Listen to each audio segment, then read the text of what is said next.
njia ya mbinguni. Alikufa msalabani, alikufa msalabani, damu yake katiririka, ikasafisha dhambi zote duniani kote. Achana na dhambi ndugu yangu, baba na mama, Yesu uzima wa milele. Kwa dada yangu, uzaliwe mara ya pili na utoke ukatangaze injili kote duniani kwa watu wote.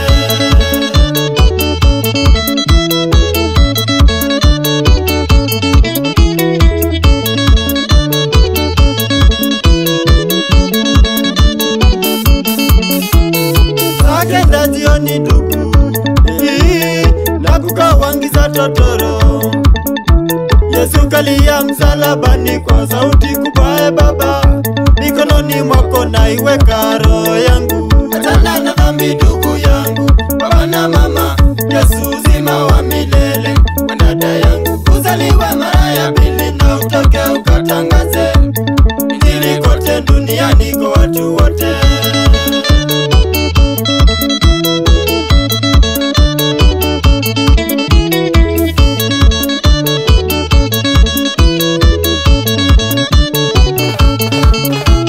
Alipokwisha kusema hayo, Yesu Mwokozi akakata roho.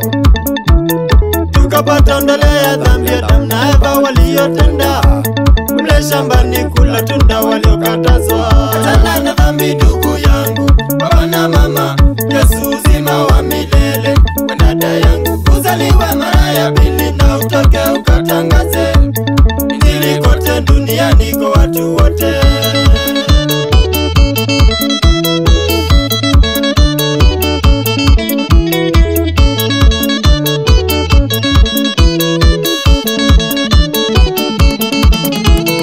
Angalia dunia ya sasa, angalia dunia ya sasa, imefika ukingoni kama Sodomu na Gomora, na siku za Nuhu dunia iteketezwe. Achana na dhambi ndugu yangu, baba na mama, Yesu uzima wa milele. Kwa dada yangu, uzaliwe mara ya pili na utoke ukatangaze injili kote duniani kwa watu wote.